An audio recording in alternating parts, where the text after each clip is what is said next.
Hello. Every time I'm endometrial, I seem to read you a story that I enjoyed, but maybe that's a good thing. This one was being passed around the internet. It's laid out just like a New Yorker article, and I thought it was very clever, bit of fiction. Oh, hello. Zonk, zonk, zonk, zonk, zonk. And it's by Anonymous. So unfortunately, we don't know who wrote it, but it's called Why One Small American Town Won't Stop Stoning Its Residents to Death.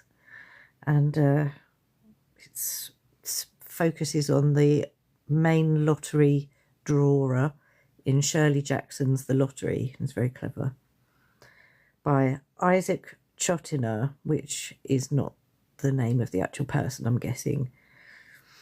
December 24th, 2025. Clarence Summers has a day job in the energy industry, but he considers his vocation to be the administration of Buell's Prosperity Lottery. The lottery sees one Buell resident stoned to death each summer, following a randomized selection process that Summers facilitates. Buell's residents believe the lottery protects them from evil and confers good fortune upon the town. I recently spoke by phone with Summers.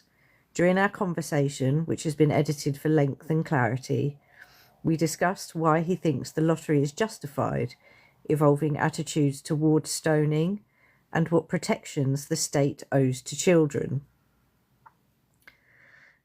The interviewer. The obvious criticism of the lottery is that it's state-sanctioned mob violence and murder. What is your response to that critique? Summers. Oh, hello. Okay, first of all, murder is a very specific term. Of course, murder is wrong, but I don't accept that every death caused by humans is a murder. Is it murder when the United States Army takes out a nest of terrorists? When a criminal on death row is given lethal injection? Is that murder? Well, are you asking me, interviewer? Summers, I'm saying yes, the lottery involves death. No, I do not accept that it involves murder. Interviewer. So last year when Buell resident Demelza Delacroix died from, I'm going to quote the autopsy report here, from blunt force trauma to the head and torso, in your view, that wasn't murder? Summers. Of course, if you cherry-pick lines from an autopsy report, it's going to sound bad. Blunt force trauma. Yeah, it's scary. We sound like monsters. You're being very misleading. The report is not a good representation of the facts. Does it mention Demelza was 82 years old? Oh, hello, Justin's. Interviewer. It does, actually. So you're suggesting that because Demelza was 82, she deserved a violent and prolonged death at the hands of her friends and neighbours. Summers. I never said that. You're twisting my words. This is like a New Yorker article of the Shirley Jackson character from The Lottery. It's very clever. Interviewer. Let's change tack. A ProPublica journalist attended the 2024 lottery. Summers. Not attended, she infiltrated it. The lottery is a private event, and actually lurking overnight in the post office so she could snoop on good, honest townsfolk. I call it disgusting. Interviewer. There was an international outcry after the ProPublica report was published. Summers. Because people had an extremely biased and incomplete view of what happened. Because if you're hiding inside a mailbag, you're not going to get a full picture. Interviewer. Earlier this year, a United Nations special rapporteur called the continued practice of prosperity lotteries shocking and distressing. Clearly you don't agree. Hello, everyone. Summers. Isaac, let's talk about who lives in Buell. Do we force anyone to live in Buell? No, we do not. Anyone who doesn't like the lottery is free to leave.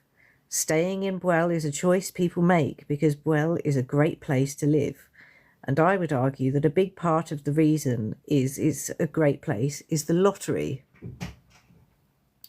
Interviewer: so it was my understanding, and maybe this is incorrect, maybe you can correct me, I thought that children also participated in the lottery. Summers: with the assistance of an adult. Small children will have an adult helping them. Interviewer: helping them choose a slip of paper, sure, but when it comes to the actual stoning. Summers: I'll tell you something. I've lived in Well for a long, long time. I've seen many lotteries. Only a handful of times has a child ever been selected. Interviewer: let's be clear here. When you say selected, you mean stoned to death. Oh, something happened, and I don't know what that was. Thank you very much. Okay. Summers: just like an adult would be in that circumstance, yes. Interviewer: I guess to me it seems like a pretty big difference that the children don't have the ability to leave Well. They're in Well because that's where their parents are. So I'm a little confused by your argument that the residents of Well are all choosing to live with the risk of dying by the lottery. Summers: in this country we say, and thank God for it in my opinion, we say that parents can raise their children the way they see fit, without interference from the state. Maybe you think it's right to whoop a child that's misbehaved. Maybe you think it's wrong. Maybe you love public school. Maybe you want to homeschool. In America, we say, hey, it's all good. You parent your way, I'll parent mine. Interviewer: do you have children of your own? Oh, morning. Happy New Year. Happy New Year. Happy New Year. Summers: I don't really see how that's relevant. No, I do not. My wife and I were not blessed with children. Interviewer: tell me more about the benefits or protection conferred by the lottery. Hello. Summers: well, you know the old saying, lottery in June, corn be heavy soon. That's part of it, sure enough. But it's more than that. We enjoy better health in Well. We have a lower divorce rate. We don't have the problems that a lot of other towns have. You just have to look at the figures for proof. During COVID, our survival rates were sky high. We barely had any fatalities compared to some of the towns near us that don't do the lottery anymore. There's nothing else that can explain that. Brackets in the fake article. Publicly available Franklin County records indicate that COVID deaths in Well were in line with the county average.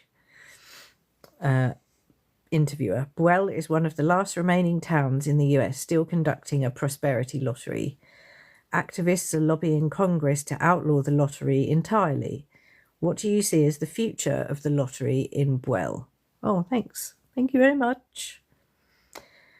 Summers: here's the thing. You've asked me all these questions. You're painting an extremely one-dimensional picture of our town, which is a wonderful place to live despite everything you're insinuating.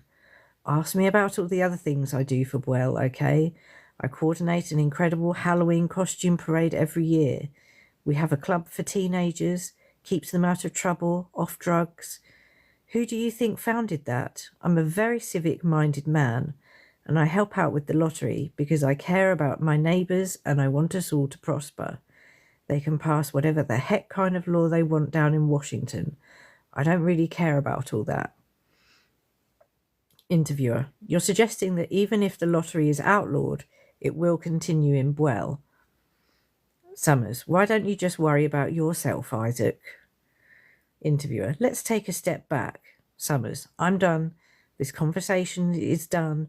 I'll tell you one last thing. I take a slip of paper from the box every year, okay? When it's my turn, if it's my turn, I'll be ready. Okay, I thought that was very clever, like a New Yorker style article of the lottery character. Shame we don't know who it's by, but I guess they didn't want to be known. And that's that. All right. Thanks very much. Goodbye. Happy New Year.